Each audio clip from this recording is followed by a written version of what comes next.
I've had this hypothesis for about a couple days now where Trump is kind of shitting on Peter Hegseth right now. Like, Stephen Miller is like the administration's manager. So when if and when the administration falls, Trump is going to blame Miller. He's going to say, oh, Miller handled everything and I didn't know. What can I tell you? I tried to stay upon it, but, I can't control what people do. I'm not a leader. I'm not a dictator. I'm not a fascist,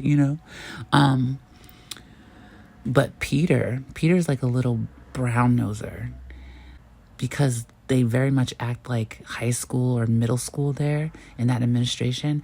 Peter is like the punching bag that Trump uses to exert his frustration. I don't know. I'm getting the feeling like Peter said something that embarrassed Trump one day in front of his elected officials in his cabinet around him. And now, ever since then, Trump has been using Peter Hegseth as the butt of his jokes and doesn't hold the door for him and will hold the door for everyone else. Kind of shit like that. You know what I mean? Just trying to really smudge Peter out and make him the scapegoat in their situation. Now, you have to understand, like, even for a group of narcissists, there's always going to be one fucking scapegoat that is going to be unnecessarily bullied in that situation. And I think that's Peter. I think he's taken that position. To be honest, Trump does not seem like he likes Peter. And I think it's because of something that Peter did that embarrassed him. So take that, with a grain of salt if you'd like. Toss it over your shoulder. But in conclusion, to end, I will say it's a win-win for this administration and this cabinet to put all the officials in one place anyway, because if they all perish in some convenient attack, then they get to re-elect anyone that they want.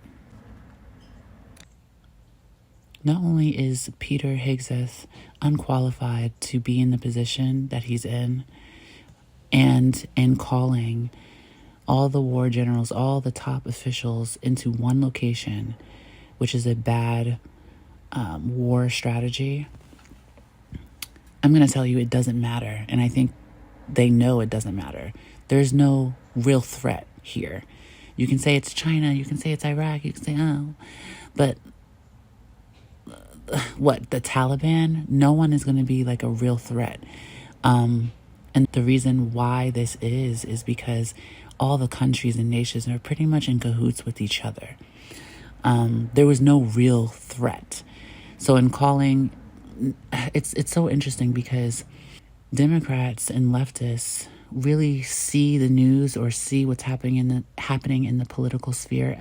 They take it for face value. They see Taylor Robinson and that whole incident with Kirk.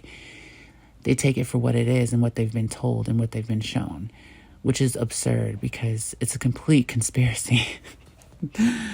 But that's one thing I just cannot stand about the left, but I digress.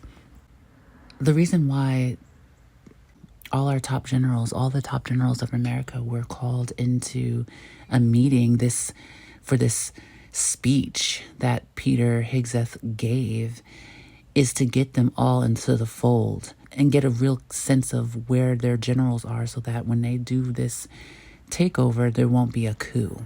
And that was paramount. Getting all the top generals and war officials and Congression and get them all on the same page is paramount for this administration. They don't give a shit of who's going to bomb them. And actually, if you think about it from their point of view, let's just say the nations aren't in cahoots with each other. Even if they were to take out all the war officials at once, that would benefit the administration anyway.